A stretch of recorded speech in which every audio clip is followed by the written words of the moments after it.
Hello students, हमारा जो सांतत्य तथा अवकलनीयता जो चैप्टर चल रहा है, इसमें हमने एक्सरसाइज 5.7 तक हमने कर लिए थे और टॉपिक जो हमारा था द्वितीय कोटि का अवकलज वो हमारा समाप्त हो गया था। अब नेक्स्ट हमारा जो लास्ट टॉपिक इसका है, इस चैप्टर का लास्ट टॉपिक आ गया है।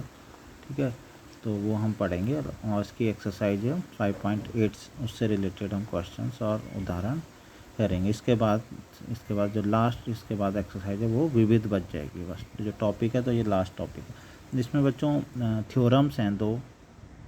ठीक है, इसमें अलग से अभी तक तुम अवकलज पढ़े जा रहे थे कि इसका अवकलन कैसे करते हैं, हर एक अलग अलग टाइप के फलों का अवकलन। अब जो है इसमें क्या है, दो थ्योरम्स हैं। ठीक है, एक रोलेज थ्योरम है, रोले की का प्रमेय है, एक है माध्यमान प्रमेय है। तो ये दो ही बस प्रमेय, इन्हीं पे आधारित इसके एग्जाम्पल्स और क्वेश्चंस हैं बच्चों। तो सबसे पहले हम देखेंगे इसमें रोलेज थ्योरम, रोले का प्रमेय हम इसमें देखेंगे। तो देख लेते हैं इसे क्या है, रोले का प्रमेय। रोले का प्रमेय, ठीक है। रोले, दर्शक अगर हम नाम देखें कि रोले, तो ये है किसी गणितज्ञ का नाम, ये होगा रोलेज थ्योरम। ठीक है, तो उनके नाम पे उन्होंने ये थ्योरम क्योंकि दी है, तो इस वजह से इसे रोलेज थ्योरम बोलते हैं, रोले की थ्योरम। अब ये थ्योरम है क्या, इसको ध्यान से समझ लेंगे। यदि कोई फलन दिया है बच्चों f, जो कि बंद अंतराल ए बी, ठीक है, से किस में परिभाषित है, R में है। ठीक है, यदि कोई फलन f ए बी से R में है, और क्या है, यदि फलन f ए बी से R में है और उसकी कुछ कंडीशंस हैं, ये चीज़ हो। ठीक है, तो वो कंडीशन में स्टेप वाइज लिखूँगा ताकि तुम्हें अच्छे से समझ में आए। ठीक है ना, पूरी बड़ी सी लैंग्वेज बना के एक ही सेंटेंस में मैं नहीं लिख रहा हूँ, अलग अलग करके लिख रहा हूँ ताकि तुम्हारी समझ में अच्छे से ये आ जाए। ठीक है, तो इसमें है यदि फलन f कोई है ए बी से और R में, तो नंबर फर्स्ट जो इसमें कंडीशन बच्चों होती है, नंबर फर्स्ट तो कंडीशन होती है कोई फलन, और इस फलन की बात ध्यान रखना, यही चीज़ कंटिन्यू हो रही है। यदि कोई फलन f ए बी से R में क्या है, संवृत अंतराल, संवृत का मतलब पता है, बंद अंतराल को ही संवृत बोलते हैं। ठीक है ना, संवृत अंतराल ए बी, बंद अंतराल, बंद तुम्हें पता ही होगा, जिसमें हम a से b की वैल्यूज तो लेते हैं, साथ में a को भी माना जाता है और b को भी, हम एंड पॉइंट्स को भी लेते हैं मतलब। ठीक है, तो संवृत अंतराल ए बी में यदि, इसको यहाँ से पढ़ना, यदि f कोई फलन है वो संवृत अंतराल ए बी में क्या है, संतत है। ठीक है ना, ये f की बात चल रही है। सेकंड, ठीक है, तो आया समझ में, कोई फलन f यदि क्या है, कोई अंतराल दिया है ए बी, उसमें क्या संतत है, ये अंतराल यही होना चाहिए जिससे वो परिभाषित है, वो जो उसके प्रांत है।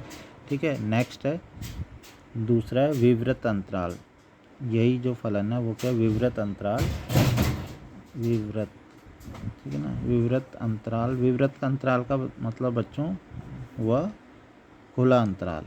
ठीक है ना, ए बी में अगर क्या है, अवकलनीय है, यदि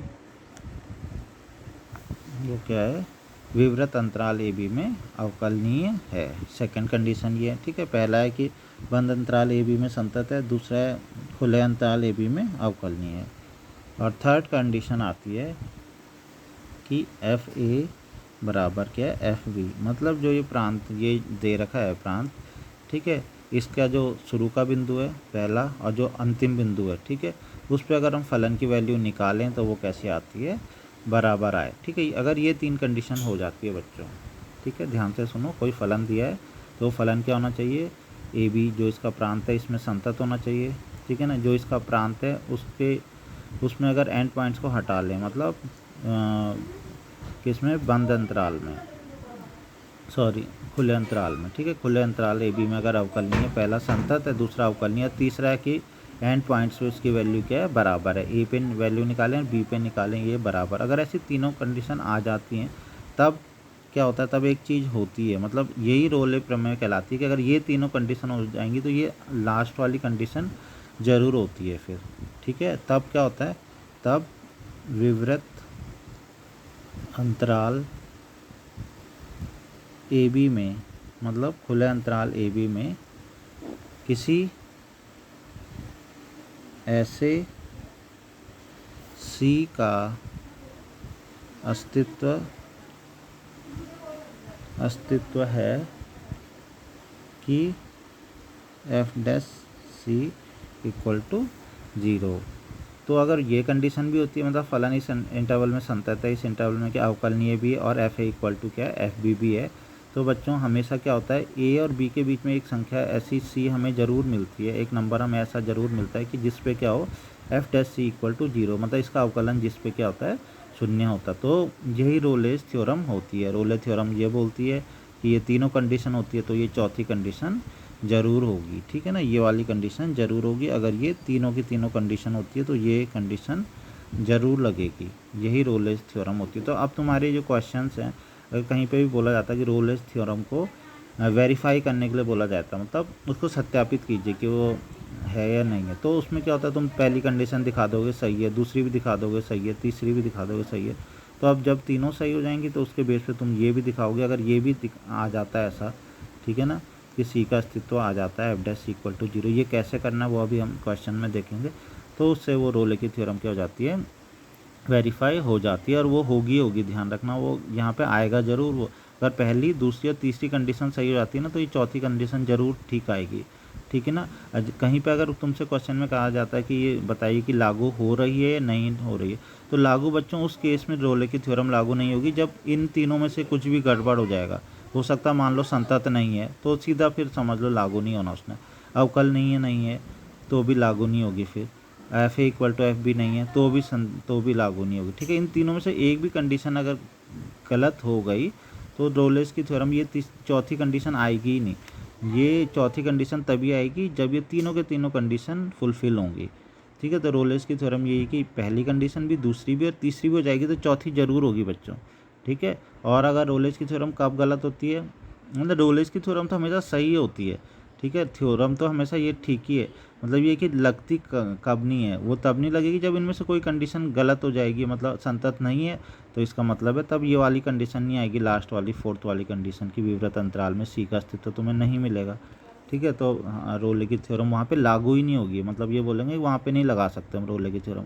रोले की थ्योरम उसी जगह पे लगती है जहाँ पे तीनों कंडीशन सही होती है। जैसे ही तुम्हें कोई भी एक कंडीशन इन तीनों में गलत आ जाती है बच्चों, तो वहाँ पे हम बोलते हैं कि अब हम रोले की थ्योरम इसमें लगा ही नहीं सकते हैं, ठीक है। रोले की थ्योरम तो यहीं पे लगती है। तो ये बच्चों तुम्हें समझ में आ गया होगा मेरे ख्याल से, और अच्छे से आएगा तुम्हें समझ में जब हम इसका क्वेश्चन करेंगे। बहुत आसान सा इसमें क्वेश्चन होते हैं, कोई ज़्यादा बड़ी बात नहीं होती है, ठीक है। तो ऐसा करते हैं, अभी इसके बाद माध्यमान प्रमेय, वो भी इससे रिलेटेड ही है, उसको बाद में करते हैं, पहले इसका एक एग्जाम्पल देख लेते हैं।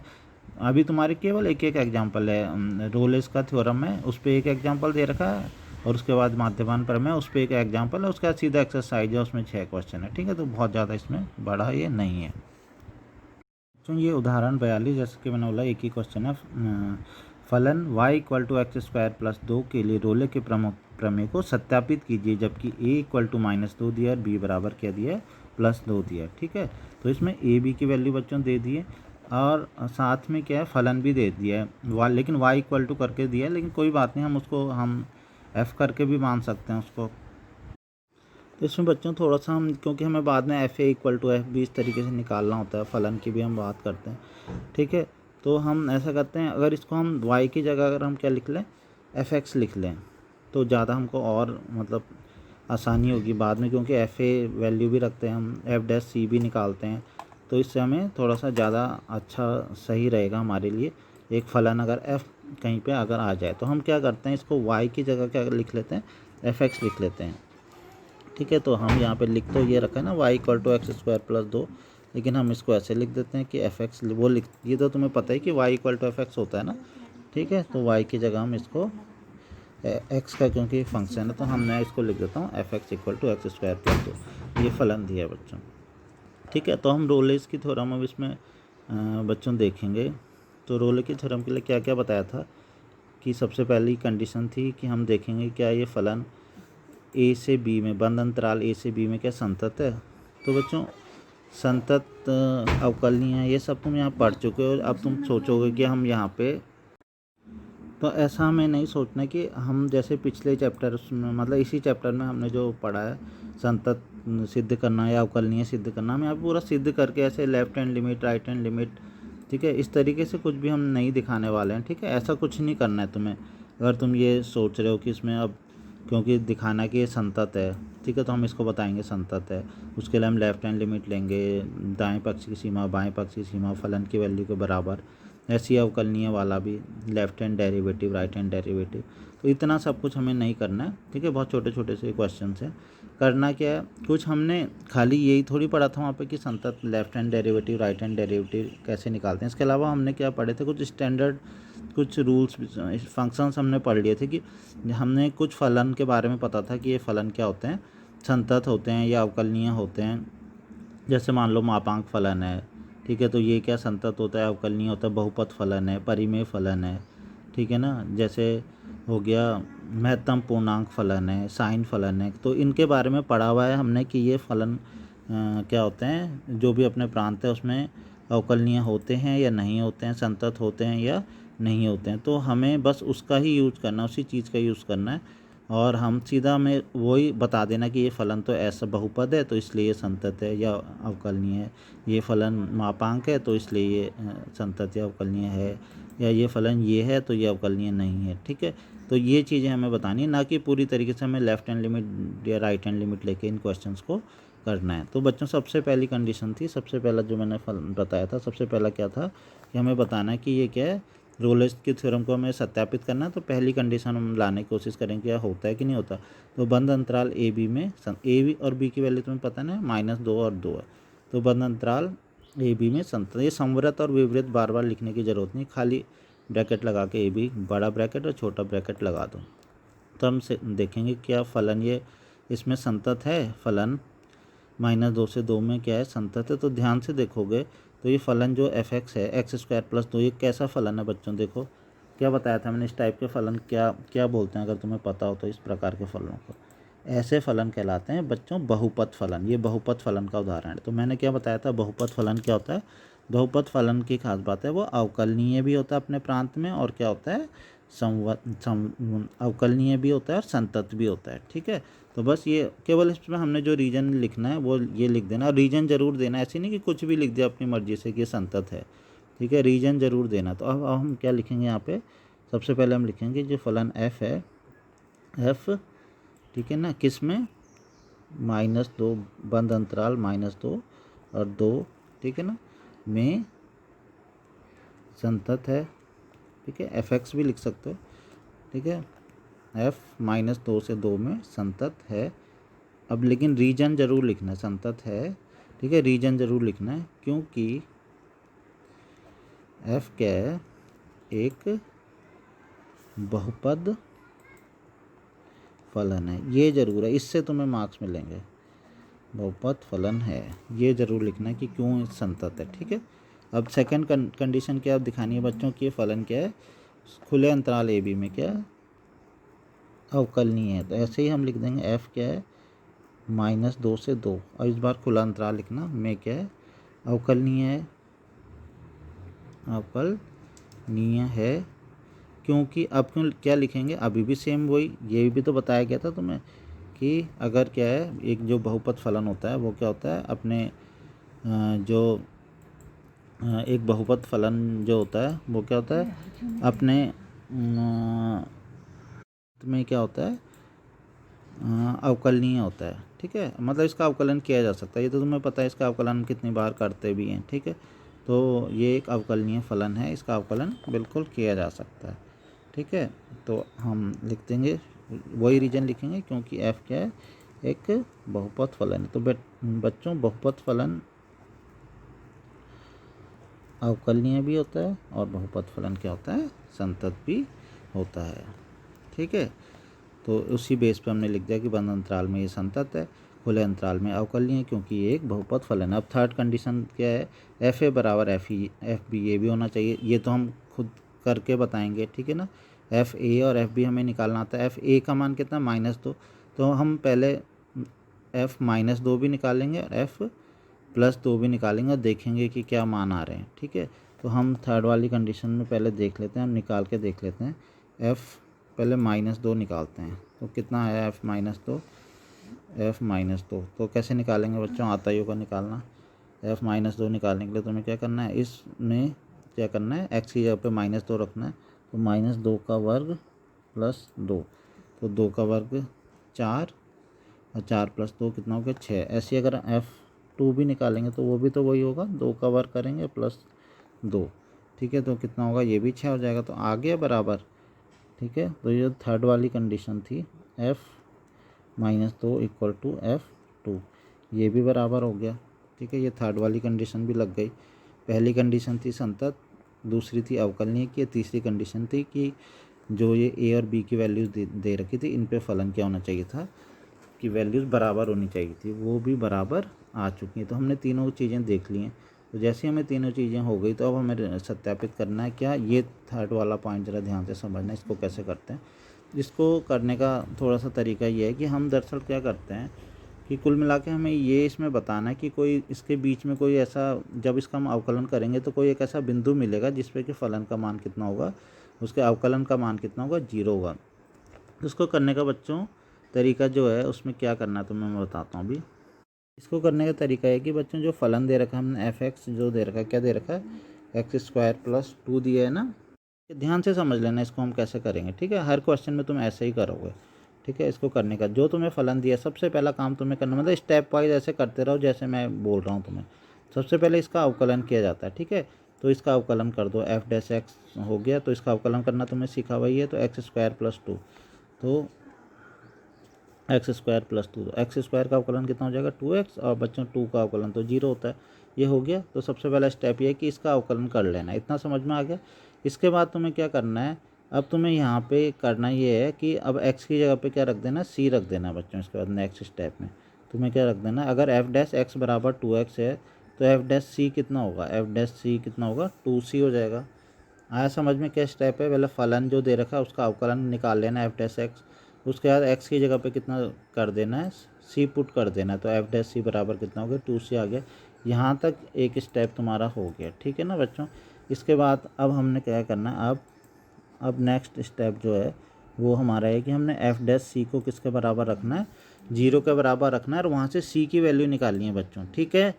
तो स्टेप ध्यान से समझ लो, क्या फलन जो था उसका अवकलन किया, ठीक है, जहाँ जहाँ पे x था वहाँ पे c रखा। नेक्स्ट स्टेप अब ये है कि जो f' है उसको किसके बराबर रखना, हमने 0 के बराबर, और किसकी वैल्यू निकालनी है, c की। तो f' कितना रख दिया, 0। f' की वैल्यू थी कितनी बच्चों कितने निकली थी, ये 2c ना, तो 2c = 0। तो यहाँ से c की वैल्यू निकाल देनी, c बराबर 0 आ गया। अब बच्चों क्या होता है, अब हम देखते हैं हमेशा क्वेश्चन ख़त्म नहीं हो गया, ऐसे नहीं कि बस हो गया ख़त्म और रोले की थ्योरम हो गई ख़त्म। अब देखो रोले की थ्योरम होती कब है, प्रूफ कब होगी, प्रूफ तब होगी जब ये c की वैल्यू आई है ना बच्चों। ये जो तुम्हारा अंतराल दिया था ना, a और b की वैल्यू क्या दी थी, -2 और 2 ना। तो अगर ये c ना उसके बीच में आता तो तुम देखोगे हमेशा वो आएगा ही आएगा। तो जो c तुम लिखोगे, तो अतः क्या है, जो c = जो 0 आया है, देखो ऐसे लैंग्वेज लिखना, c बराबर 0 है, वो बिलोंग्स टू क्या है, वो देखो। और ध्यान रखना खुले अंतराल आना चाहिए, यही तो मैंने तुम्हें बताया था अभी थ्योरम में, ठीक है। c = 0 बिलोंग्स टू खुला अंतराल क्या, -2 से 2। तो वो आया कि नहीं आया पहले देख लो, वैसे तो आएगा ही आएगा। देखो 0 है, -2 से 2 के बीच में ही तो होता है 0। इसका मतलब है कि हमने जब फलन में इसके बीच में हमें कोई एक ऐसी संख्या जरूर मिली कि जिस पे इसका अवकलन कितना होता है, 0 होता है। तो इसको करने का लेकिन जो तरीका है, ठीक है, लैंग्वेज तो मैंने पीछे तुम्हें बताई थी, लेकिन जो तरीका वही यही है कि फलन का अवकलन किया, c की वैल्यू रखी, फलन को इसको 0 रखा, जो भी c की वैल्यू आई थी उसको 0 के बराबर रखा, तो वहाँ से हमें c की एक वैल्यू मिल जाएगी, ठीक है। और c की जो वैल्यू वो हमेशा उस अंतराल के बीच में होनी चाहिए, और वो मिलेगी भी। जैसे ही ये उसके बीच में तुम्हें ये मिलती है, तो इससे हमें पता चल जाता है कि अतः क्या होगा, रोले का प्रमेय सत्यापित हुआ। तो बहुत आसान है बच्चों, ये सत्यापित हुआ। और सबसे आसान चीज़ इसमें ये है कि इसमें ज़्यादातर हमको फलन को किसी को भी संतत या अवकलनीय अलग से प्रूफ नहीं करना है, हमें बस ये बता देना कि ये, ज़्यादातर केस में तुम्हारा यही मिलेगा क्या, कि ये बहुपद फलन है, तो अतः ये अवकलनीय भी और ये क्या संतत भी है। नेक्स्ट है बच्चों माध्यमान प्रमेय। तो अगर तुम्हें रोलेस की थ्योरम अगर समझ में आ गई हो गई, तो कोई दिक्कत नहीं होगी माध्यमान प्रमेय में भी। और क्वेश्चंस भी अगर सॉल्व करने की बात करें तो ऐसे ही सॉल्व हो गए जैसे माध्यमान, जैसे रोलेस का हुआ था ना, इसी तरीके का। मतलब ये रोलेस की थ्योरम का ही थोड़ा सा एक्सटेंशन है, उसी को आगे बढ़ा के, मतलब उसी से रिलेटेड ही है ये, ठीक है। तो यदि तो उससे मिलता जुलता भी तुम्हें थोड़ा सा लगेगा, ये कोई फलन क्या है, ए बी से आर में कोई फलन है, ठीक है। तो इसमें भी, इसमें देखो कैसे किस तरीके से कंडीशन, मैं वैसे ही समझाऊंगा तुम्हें इसमें भी। तो सबसे पहले वो ये, इसीलिए मैं कह रहा था थोड़ा थोड़ा मिलता जुलता भी है कि यदि क्या हो, ये जो फलन है, बल्कि मैं इस बार इसको ढंग से लिख देता हूँ क्योंकि कई बार ये तुम्हें समझ में नहीं आ रहा कि यदि एफ़ है, ये इसी की लैंग्वेज आगे चल रही है, तो मैं एफ़ ही लिख देता हूँ यहाँ पे, ठीक है। एक फलन तो दे रखा है इसमें, तो यदि एफ़ क्या है, एफ़ क्या है ए बी में, ठीक है ना। फिर से वही चीज़, बंद अंतराल ए बी में, मैं लिख नहीं रहा बार बार इसमें पूरा कि बंद अंतराल है, खुला अंतराल है, ये तो इसके ब्रैकेट से पता चल जा रहा है तुम्हें। तो ए बी में क्या है, संतत है, ठीक है ना।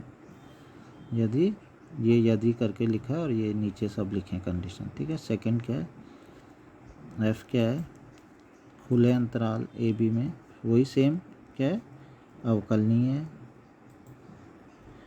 ठीक है। ये दो कंडीशन रोलेस में भी तो थी, ठीक है, सेम वही कंडीशन, इसलिए मैं कह रहा हूँ मिलता जुलता ही काफ़ी।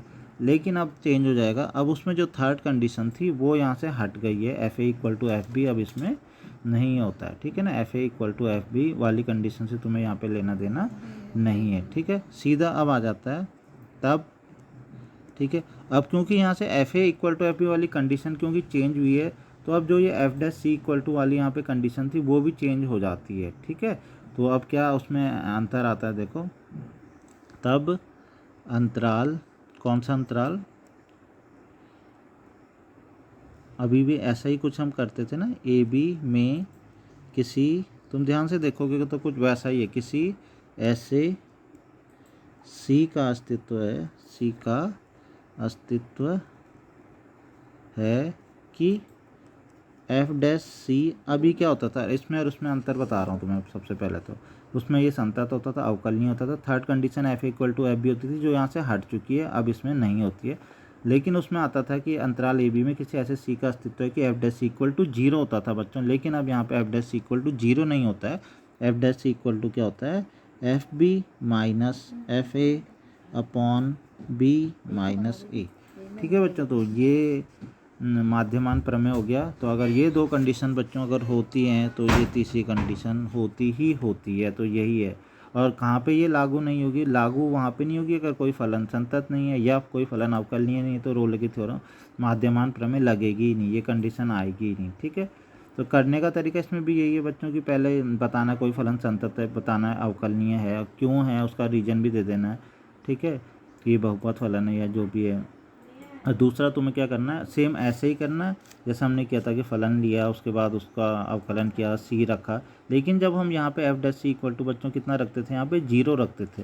लेकिन इस बार हम एफ डैश सी जीरो नहीं रखेंगे, बल्कि इस बार रखेंगे F dash C equal to, ये रखेंगे F B minus F A upon B minus A. और एफ बी एफ ए वगैरह तो हम निकालना आता ही है हमें, तो वहाँ से हमें जो सी की वैल्यू मिलेगी वो फिर से ए और बी के बीच में होनी चाहिए। तो बस इस तरीके का ये क्वेश्चन है, सेम वही प्रोसीजर सब उसी तरीके का ये है। तो इसका भी एक उदाहरण देख लेते हैं, एक ही उदाहरण है, ठीक है। माध्यमान का एक है और एक रोलेस का, तो वो देख लेते हैं, तो उसके बाद हम एक्सरसाइज पे थोड़ा सा फोकस करते हैं। उसके बाद है उदाहरण 43 जो माध्यमान प्रमेय पे रिलेटेड है, जो एक बस लास्ट उदाहरण इसका है।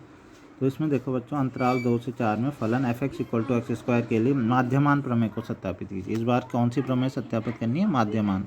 एफ एक्स इक्वल टू क्या दे रखा है, एक्स स्क्वायर दे रखा है ना, ठीक है। तो माध्यमान के लिए बच्चों क्या क्या कंडीशन थी, नंबर फर्स्ट क्या था, हमें ये बताना था कि ये फलन क्या है, क्या एफ एक्स जो फलन है एक बंद अंतराल ए बी में क्या संतत है। तो कैसा फलन है बच्चों, देखो ध्यान से, एक्स स्क्वायर लिखा, ये क्या होता है, ये भी तो बहुपद फलन ही है, ठीक है। ये भी कैसा फलन है, बहुपद फलन है। तो सेम इसमें भी तुमने यही लिखना है कि ये 2 से 4 तुम ये लिखोगे, ये समझ लो कि ए का मान भी मिल गया तुम्हें और ये बी का मान है, ठीक है। तो 2 से 4 में क्या है, एफ जो है 2 से 4 में संतत है, और रीजन भी लिखोगे बिल्कुल, क्योंकि यह क्या है, क्योंकि यह बहुपद फलन है, ठीक है, क्योंकि ये बहुपद फलन है। और सेम बच्चों ऐसे ही सेकंड कंडीशन होती है अवकलनीय की, तो अवकलनीय भी लिख दोगे कि ये इसमें अवकलनीय क्योंकि ये बहुपद फलन, ठीक है। तो मैंने लिख लिया। बस इस चीज़ का ध्यान रखना कि जब अवकलनीय की बात आती है तो हमेशा बंद अंतराल लिखते हैं, और जो संतत में हम जब अवकलनीय की बात आती है तो खुला अंतराल हम लिखते हैं, और जो संतत में हम बंद अंतराल लिखते हैं, बड़ा ब्रैकेट लगाते हैं, और इसमें खुला अंतराल मतलब छोटा ब्रैकेट लगाते हैं, ठीक है। अब इसमें थर्ड कंडीशन तो आती नहीं है, तुम्हें पता है, माध्यमान प्रमेय है ये, ठीक है। इसमें यहीं पे स्टॉप हो जाते हैं। इसके बाद हम क्या करते हैं इसमें, लेकिन इसमें हम सबसे पहले है जो फलन दिया एफ एक्स है, ठीक है, क्या दे रखा है फलन, इस बार एक्स स्क्वायर दे रखा है, ठीक है। इसका क्या कर लेते हैं बच्चों, अवकलन करते हैं एफ डैश एक्स, कितना हो जाएगा, एक्स स्क्वायर का अवकलन करो कितना हो जाएगा 2x। उसके बाद मैंने क्या बोला था, इसमें क्या कर देते हैं, एक्स की वैल्यू सी रख देते हैं, यहाँ से हमें एफ डैश सी की वैल्यू कितनी मिल गई, 2c हमें मिल गई।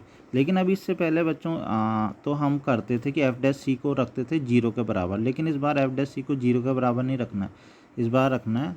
अब नेक्स्ट हम क्या करते हैं, एफ डैश सी को अगर यदि F dash C equal to कितना हम रखते हैं, इस बार अलग होता है थोड़ा सा, क्या रखेंगे हम, 0 नहीं, क्या f B minus F a, यही तो होता था। लेकिन बच्चों हम देख लेते हैं कि इस क्वेश्चन में बी का मान कितना है, ए का मान कितना है। तो इस क्वेश्चन में अगर हम देखें तो बच्चों ए का मान तो है 2, पहला वाला ए होता है, और दूसरा वाला क्या होता है, बी होता है। तो बी का मान कितना है 4। तो अभी हमने जो पढ़ा था एफ डैश इक्वल टू, तो हमने क्या पढ़ा था, f B minus F a, मतलब बाद वाले में से पहले वाले को। तो एफ मैं डायरेक्ट लिख देता हूँ यहाँ पे, F4 माइनस F2 बटे कितना हो जाएगा 4 माइनस 2, यही तो पढ़ा था हमने। तो हम क्या करेंगे, इससे पहले वाले क्वेश्चन में हमने एफ डैश इक्वल टू 0 रखा था बच्चों, लेकिन इस बार एफ डैश इक्वल टू 0 नहीं रखेंगे, बल्कि एफ डैश इक्वल टू कितना रखेंगे, F B minus F A upon B minus A, ठीक है। इस बार वाली कंडीशन हट जाती है, F A equal to F B वाली। तो F4 का मतलब हो गया कि फलन में तुम्हें क्या करना है, F4 तो तुम्हें निकालना आ ही जाएगा, फलन में x की जगह पे कितना रखना है, 4 रखना। तो 4 का वर्ग करेंगे, मैं लिख देता हूँ बल्कि यहाँ पे, F4 का मतलब 4 का वर्ग, F2 का मतलब, ठीक है, F आता है ना निकालना, Fx बराबर अगर दिया है तो तुम्हें कुछ भी निकालना है, F2 निकालना तो 2 का वर्ग, F3 निकालना तो 3 का वर्ग, F4 मतलब 4 का वर्ग, F2 मतलब 2 का वर्ग बटे 4 माइनस 2। इधर एफ डैश सी की वैल्यू भी मैं रख देता हूँ, जैसे हम पिछले क्वेश्चन जब f dash C equal to 0 करते थे ना, तो भी हम यहाँ से वैल्यू रख देते थे ना, ये वैल्यू तो मैं वैल्यू भी यहाँ पे रखनी पड़ेगी, ठीक है। तो ये भी मैंने रख दिया। अब यहाँ पे करो 4 चुको 16, 2 दूनी 4, 4 में से 2 गया 2, 2c। तो इसको सॉल्व कर लो, 16 में से 4 गया कितना हो जाएगा 12, ठीक है, बटे 2। तो इसको सॉल्व कर लो, कितना हो गया 2 6 12, और फिर 2 से कटेगा 2 3 6। तो सी की वैल्यू बच्चों कितनी आई, 3 आ गई है, ठीक है। तो इसमें सी की वैल्यू इस तरीके से निकालते हैं। तो पिछले क्वेश्चन से अलग केवल इतना होता है, थर्ड पॉइंट इससे गायब हो जाता है, और एफ डैश इक्वल टू हम 0 नहीं रखते हैं, बल्कि ये रखते हैं बस, और निकालते अभी भी सी की वैल्यू है, और देखते अभी भी यही है कि क्या है, जो इस सी की वैल्यू हमारी आई है, क्या ये उसमें आई है, और हमेशा आती भी है। अगर शुरू की कंडीशन सही हो जाती है ना, तो हमेशा ये आती भी है। अगर नहीं आ रही है तो तुमने कुछ ना कुछ गड़बड़ किया है। तो हम देखते हैं कि क्या ये कौन सा बंद जो खुला अंतराल है, ठीक है ना, खुला अंतराल 2 से 4 के बीच में। लेकिन यहाँ पे अगर क्वेश्चन में भले ही बड़ा अंतराल लिखा हुआ है, ठीक है ना, लास्ट में, लेकिन जो हमने प्रमेय पढ़ी है उसके अकॉर्डिंग केवल संतत वाले में तुम्हें बड़ा अंतराल बंद अंतराल देखना है, अवकलनीय में खुला अंतराल देखना है, और लास्ट में भी तुम्हें खुला अंतराल ही देखना है, ठीक है ना, ब्रैकेट छोटे वाले ही लगाना। तो देखना हमें क्या कि 3 बिलोंग्स टू 2 से 4 के बीच में है, तो बिल्कुल है, 2 और 4 के बीच में 3 आता तो है, ठीक है। तो इसका मतलब है कि ये अतः क्या है, अतः माध्यमान प्रमेय एफ एक्स पर क्या है, लागू है या सत्यापित होती है, ठीक है ना। तो ये सत्यापित हो रही है, ठीक है, नहीं एफ एक्स पर सत्यापित हुई, हमें सत्यापित करनी थी ना, तो ये सत्यापित हो गए। तो बच्चों इस तरीके से इसके क्वेश्चन होंगे। और तो एग्जैक्ट जैसे मैंने तुम्हें बताया ना क्वेश्चन, बस सेम ऐसे ही होने, कोई इसमें ज़्यादा दिक्कत वाली बात नहीं। तो अब एक्सरसाइज की ज़रा क्वेश्चन देखते हैं। तो बच्चों ये प्रश्नावली 508 इससे रिलेटेड है, इसमें केवल ज़्यादा नहीं 6 ही क्वेश्चन है, ठीक है। तो अब मैं तुम्हें बता रहा हूँ, जो एग्जैक्ट जो मैंने प्रश्न नंबर 1 और 2 कराए हैं ना, मतलब 2 एग्जाम्पल कराए हैं, मतलब 2 एग्जाम्पल जो भी हैं उनके नंबर्स 2 ही एग्जाम्पल मैंने अभी कराए हैं। तो उन पे जो एग्जैक्ट बेस हैं वो बता देता हूँ। सबसे पहला वाला है कि रोलेस की थ्योरम को सत्यापित करना है, फलन ये दिया है।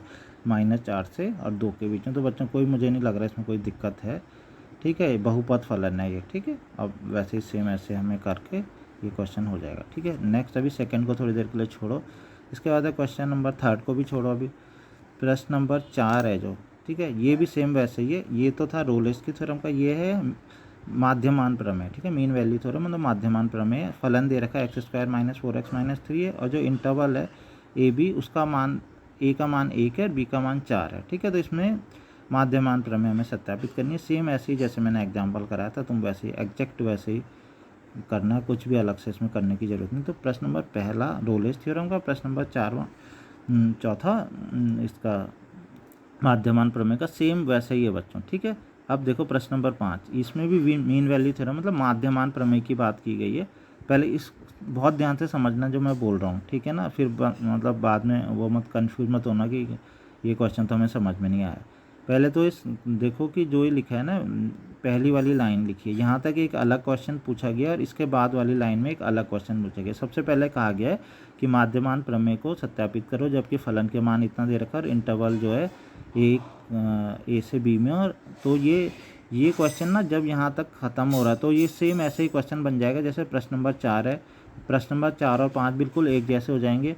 ये बिल्कुल ऐसे ही होगा जैसे मैंने जैसे तुमको कराया है अभी माध्यमान वाला, ठीक है। अब ये इसका जो अगर ये वाला पोर्शन मतलब यहाँ तक छोड़ते हैं अगर प्रश्न नंबर 5 का, ठीक है। इसमें 2 क्वेश्चन पूछे गए दरअसल, तो इसलिए कन्फ्यूज होने वाली बात नहीं है।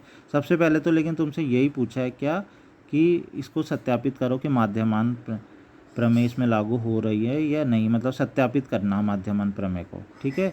तो ये यहाँ तक है, इतना समझ में आ गया। ये दोनों क्वेश्चन चौथा और पाँचवा तुम्हें एक जैसे तब दिखेंगे। तो प्रश्न नंबर 1 करना है बच्चों, प्रश्न नंबर 4 करना है माध्यमान का, प्रश्न नंबर 5 में फुल स्टॉप तक जो मतलब पहला सेंटेंस है वो सेम प्रश्न नंबर 4 जैसे।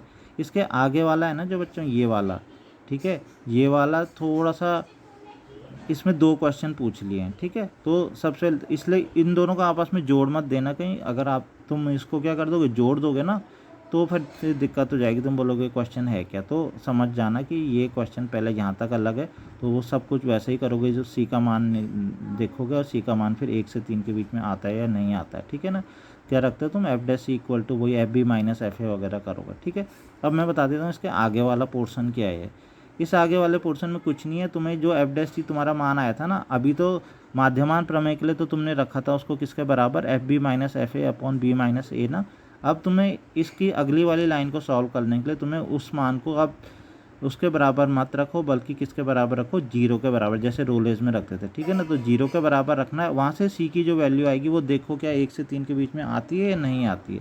तो बस यही काम करना है, ठीक है।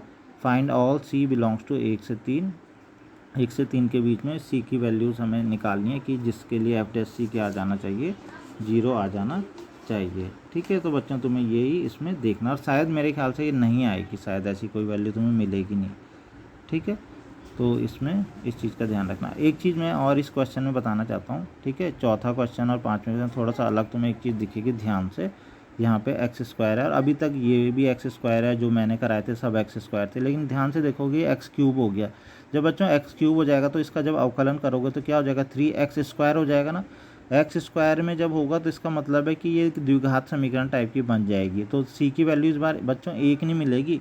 अभी तक सी की कितनी वैल्यू मिल रही थी तुम्हें, 1 ही वैल्यू मिल रही थी, लेकिन जब इसका अवकलन करोगे तो अब क्योंकि वर्ग में आएगा तो क्या होगा, तुम्हें द्विघात समीकरण की वजह से बच्चों इस बार सी की 2 वैल्यू मिलेगी। लेकिन घबराने की ज़रूरत नहीं, तुम्हें तो उनमें से कोई भी एक वैल्यू है जो कितने से कितने के बीच में चाहिए, 1 से और 3 के बीच में चाहिए। तो तुम्हें उनमें से कोई एक वैल्यू भी 1 से 3 के बीच में अगर मिल गई ना तो तुम्हारा काम हो जाएगा, तो भी माध्यमान प्रमेय लागू हो जाएगी। ऐसा ज़रूरी नहीं है कि दोनों वैल्यू 1 से 3 के बीच में होनी चाहिए, कोई एक वैल्यू भी हो जाएगी, लेकिन वो 1 और 3 नहीं होनी चाहिए, 1 और 3 के बीच में होनी चाहिए बच्चों, ठीक है। क्योंकि हम छोटा इंटरवल लगाते हैं ना कि बड़ा इंटरवल, ठीक है ना। बंद अंतराल नहीं लगाते हैं, खुला अंतराल लगाते हैं, ठीक है। और ये वाला समझ में आ गया ना इसका, ये वाला पोर्शन, इसमें तुम्हें F' को 0 के बराबर रखना, तब देखना कि सी का मान क्या 1 से 3 के बीच में आता है, ठीक है। वो नहीं आएगा, मैं पहले बता दूँगा, वैसे इसका आंसर मुझे पता है क्योंकि, ठीक है।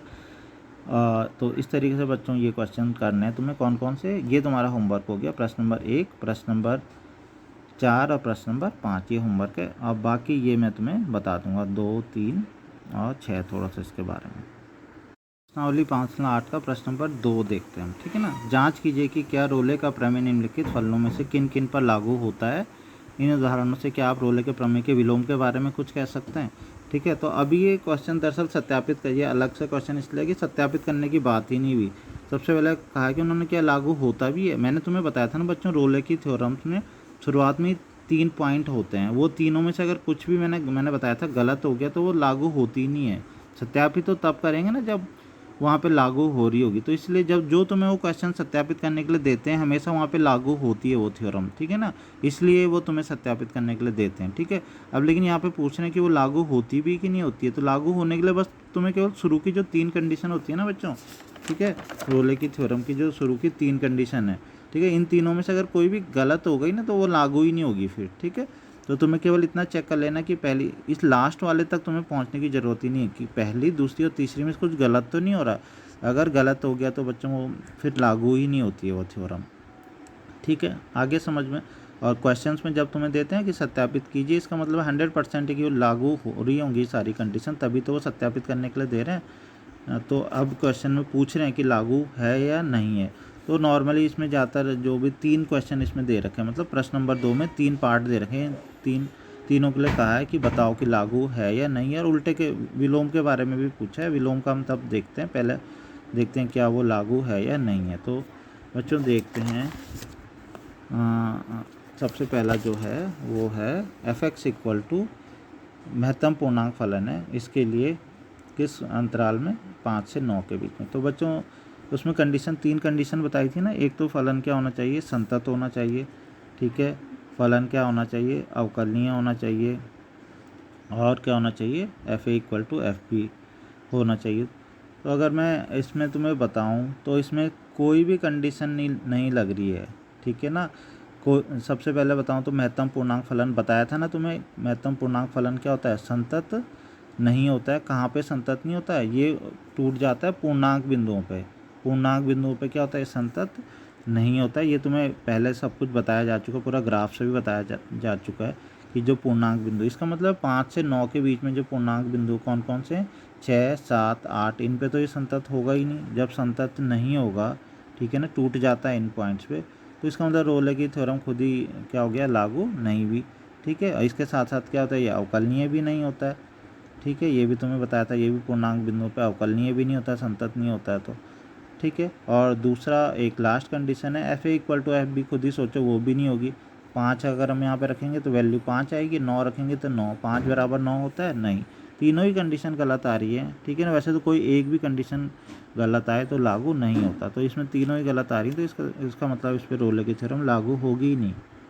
तो इसमें बच्चों तुम केवल इसके हल में इतना लिख दो क्या, कि ये क्या पूर्णांक बिंदुओं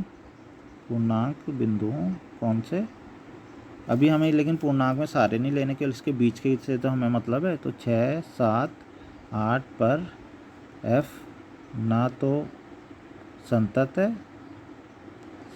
है और ना अवकलनीय है, ठीक है, अवकलनीय है। अतः क्या होगा, और दूसरा ये भी लिखना चाहते हो तो लिख सकते हो, तथा साथ में क्या है, f(5) ये भी क्या है, is not equal to f(9). ऐसा नहीं कि तीनों ही कंडीशन गलत होती हैं, ठीक है, तो ये होता है। एक भी कंडीशन गलत हो जाए तो हो जाता है, लेकिन अभी तो तीनों ही हो रही हैं, तो हम लिख सकते हैं कि कुछ भी नहीं हो रहा। तो अतः क्या है फलन क्या है, जो f है ये कैसा होगा, इस पर रोले का प्रमेय लागू नहीं होगा, ठीक है बच्चों। तो इसमें रोले की प्रमेय लागू नहीं होगी। इसका अगला क्वेश्चन जो है, इसका अगला पार्ट जो सेकंड है वो भी सेम ऐसा ही है, f(x) इक्वल टू ये है, ठीक है। इसमें बस केवल ये चेंज हो गया -2 से 2, तो ये सेम वही है, तो इसे स्वयं करो, एग्जैक्ट ऐसा ही है, थोड़ा सा भी कुछ बदलाव नहीं है। इसका थर्ड पोर्शन है, ठीक। अच्छा एक चीज़ और इसमें था, विलोम की बात की गई थी, चलो अभी इसको देखते हैं। पहले ऐसा करते हैं, इसको भी कर लेते हैं, ठीक है। थर्ड वाला क्या है, f(x) इक्वल, विलोम फिर एक साथ ही देख लेंगे, x² - 1, ठीक है। और यहाँ पे x बिलोंग्स टू 1 से 2, ठीक है बच्चों। तो अब इसमें क्या है, अब तुम बोलोगे कि हम रोले की थ्योरम तब लागू नहीं होगी ना जब संतत नहीं होता, अवकलनीय नहीं होता और f equal to F b. तो तुम देखोगे संतत तो ये होता है ना, ये बहुपद फलन है, ठीक है। अवकलनीय भी ये होगा क्योंकि कौन सा फलन है, बहुपद फलन है। इसका मतलब उन दो से हमें कोई परेशानी नहीं है। इसका मतलब है अब तीसरा वाला हमें देखना पड़ेगा, जो f A equal to F b वाला था ना, वो वाला देखो ज़रा। तो हम f1 की वैल्यू निकालेंगे, तो f1 की वैल्यू बच्चों अगर निकालेंगे तो कितना आएगा, 1 का स्क्वायर माइनस 1 कितना आया, 1 माइनस 1 0। और f2 की अगर वैल्यू निकालेंगे तो कितना आएगा, 2 का स्क्वायर माइनस 1। तो 2 दूनी 4, 4 में से 1 गया 3। तो f1 की वैल्यू तो आई 0, ठीक है। और f2 की वैल्यू कितनी आई, 3 आई। तो इसका मतलब क्या हो गया, बराबर आई है, नहीं आई ना। f1 is not equal to f2। तो बस इस बार संतत और बहुपद, संतत और अवकलनीय हो गया, लेकिन थर्ड वाली कंडीशन तो सही नहीं थी ना। इसका मतलब है कि ये भी क्या है, इस पर भी क्या है, रोले का प्रमेय लागू नहीं है, ठीक है। तो इन सब में रोले की प्रमेय लागू नहीं है। केवल उसके लिए हमने देखा कि शुरू की 3 कंडीशन में कुछ गड़बड़ तो नहीं है, तो सब में गड़बड़ है ये, ठीक है। अगर हम बात करें इनके विलोम की बच्चों, ठीक है ना, तीनों के तीनों की, तुम्हें पता है पहला और दूसरा तो एक ही चीज़ था। विलोम भी, इनका विलोम भी सत्य नहीं होगा। विलोम देखो क्यों नहीं होगा। सबसे पहले तो बात करें कि इसकी पहले वाले क्वेश्चन की, तो विलोम में हम करते क्या, सबसे पहले तो अवकलन करते हैं ना बच्चों, एफ डैश एक्स। लेकिन ये तो अवकलनीय है ही नहीं, तो इसका एफ डैश एक्स ज्ञात करना क्या संभव नहीं है, ठीक है। अवकलनीय ही नहीं है, ठीक है। तो एफ डैश, क्योंकि फलन जो एफ एक्स है, ठीक है, ये अवकलनीय प्रांत में अपने, या खाली ये लिख सकते हैं कि 5 से 9 में क्या है, अवकलनीय नहीं है। अतः क्या है, एफ डैश एक्स ज्ञात करना संभव नहीं है, ठीक है। जब ये अवकलनीय नहीं है तो हम इसका अवकलन निकालें कैसे, ठीक है। जब संभव नहीं है तो हम एफ डैश एक्स को 0 कैसे रखेंगे। तुम्हें पता है ना, विलोम में हम यही सब कुछ तो करते हैं, एफ डैश एक्स को पहले 0 रखते हैं, ठीक है, तब सी की वैल्यू निकालते हैं। तो जब अवकलन ही नहीं कर सकते तो करना संभव नहीं है, तो अतः क्या, इसका विलोम भी क्या है, विलोम भी सत्य नहीं है, ठीक है ना। विलोम भी हम कर ही नहीं सकते इसका विलोम, ठीक है ना, वो भी सही नहीं है। सेकंड वाला सेम ऐसे ही होगा, सेम यही हो जाएगा सेकंड वाले में, ठीक है। थर्ड वाला में देखते हैं ज़रा। थर्ड वाले में विलोम में बच्चों हम क्या करते थे, फिर से वही, उसका अवकलन करते थे, उसे 0 के बराबर रखते थे। तो देखते हैं ज़रा, F x x square minus 1 है ना, तो हम इसका अवकलन कर लेते हैं। एफ डैश एक्स कितना हो जाएगा, 2x। अब मैंने क्या बोला था कि यहाँ पे x की जगह पे कितना रख देते हैं, c। उसके बाद क्या करते हैं, एफ डैश सी को किसके बराबर रखते हैं, 0 के बराबर। तो 2c इक्वल टू 0, तो c बराबर कितना, 0। तो फिर देखते थे कि ये 0 का मान कितने से किसके बीच में आना चाहिए था। अब जो हमें अंतराल दिया था, तो इसमें अंतराल हमें दिया था 1 से 2 के बीच में, ठीक है। तो क्या 1 से 2 के बीच में ये है, 1 और 2 के बीच में आता है, 0 नहीं आता है ना। तो इसका मतलब है कि इसका भी क्या है, विलोम भी क्या है, विलोम भी सत्य नहीं है, ठीक है बच्चों, ये है। तो इसका विलोम भी सत्य नहीं है। तो इस तरीके से इनके विलोम भी गलत आ गए हैं।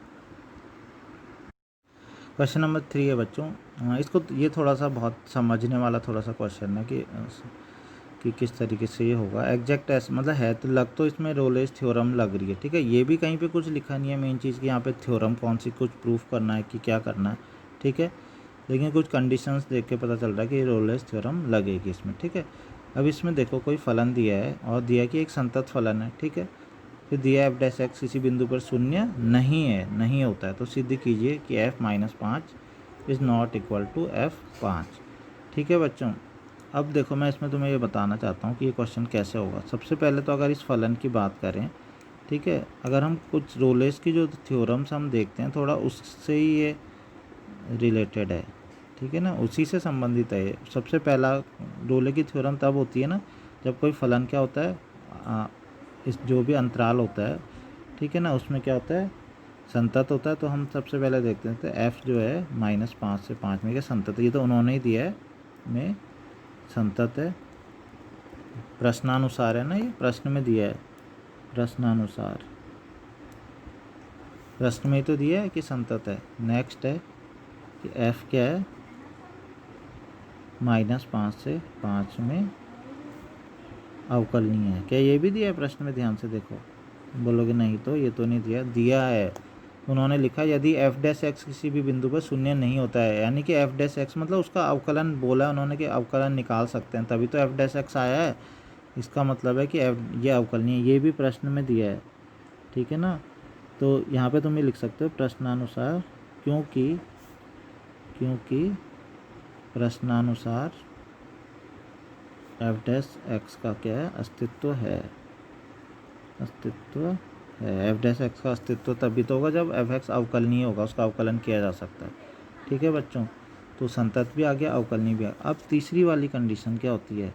तीसरी होती है कि f -5 मतलब f ये पहला a = b के बराबर होना चाहिए। उसके बारे में हमें पता नहीं, बल्कि वही चीज़ तो हमें सिद्ध करनी है कि f -5 बराबर is not equal to f 5, उसके बराबर नहीं है। अभी देखो, अब देखो ज़रा ध्यान से कि पहली वाली कंडीशन तो सही है, दूसरी भी सही है, तीसरी वाली के बारे में अभी कुछ पता नहीं, बल्कि सिद्ध करना है कि वो होती नहीं है, ठीक है।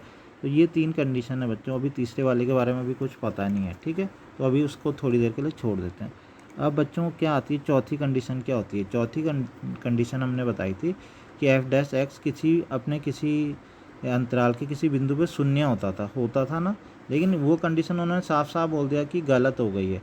f डैश x किसी भी बिंदु पर शून्य नहीं है। तो बच्चों ये जो कंडीशन जो चौथी आती थी कि f डैश किसी भी बिंदु पर शून्य नहीं है। अब ये कंडीशन तो ध्यान से समझना, मैं बोलना क्या चाह रहा हूँ, मैं ये बोलना चाह रहा हूँ कि ये वाली चीज़ होती थी, ये चीज़ सही होती थी, मतलब शून्य आ जाता था, वो तब होता था जब ये तीनों चीज़ें, ये भी सही होता था, ये भी सही होता था, ये भी सही होता था। लेकिन अभी देखो ये चीज़ गड़बड़ आ रही है ना, f डैश x किसी भी बिंदु पर शून्य नहीं है, शून्य नहीं है मतलब रोले की थ्योरम इसमें रोले की थ्योरम लागू नहीं हो रही है, ठीक है ना। तो इस पर क्या है, इससे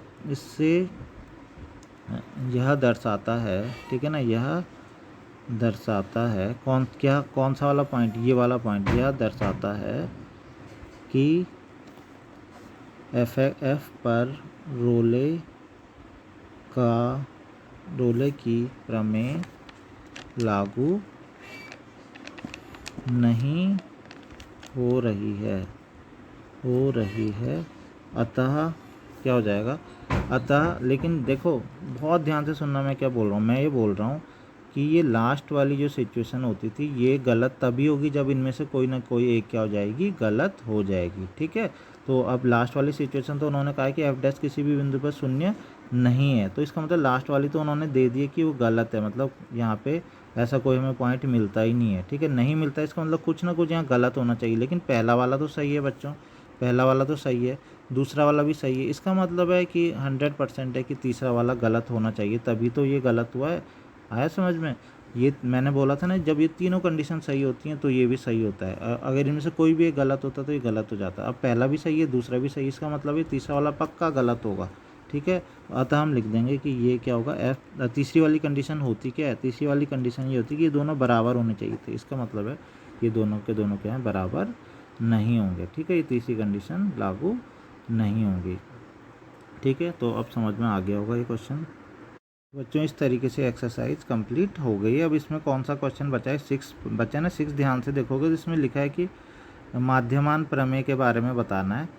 कौन सा, जो प्रश्न नंबर 2 जो पहले से ही दे रखा है, ठीक है ना, प्रश्न नंबर 2 है। अभी हमने रोलेज थ्योरम के बारे में बोला था ना, अब ऐसी माध्यमान के बारे में। तो माध्यमान के लिए भी बच्चों उसी तरीके से तुम्हें करना है, वही सब चीज़ें तो आ रही हैं कि ये क्या है, संतत अवकलनीय नहीं है, तो अतः क्या होगा, ये इसमें माध्यमान भी नहीं लगेगी। ऐसे ही इस तरीके से तुम इसको खुद ही सही करने की कोशिश करना, तो ये भी इजीली हो जाएगा। तो इस तरीके से बच्चों ये एक्सरसाइज कंप्लीट हो गई है, ठीक है। ज़्यादा जो इंपॉर्टेंट क्वेश्चन इसमें हैं यही वाले हैं। प्रश्न नंबर 1 हो गया, ठीक है ना, 4, 5 जो नॉर्मल क्वेश्चन है या उदाहरण जो होगा, ठीक है। तो इस तरीके से ये एक्सरसाइज ख़त्म हो गई और होमवर्क में जो मैंने दिया है वो तुम करोगे।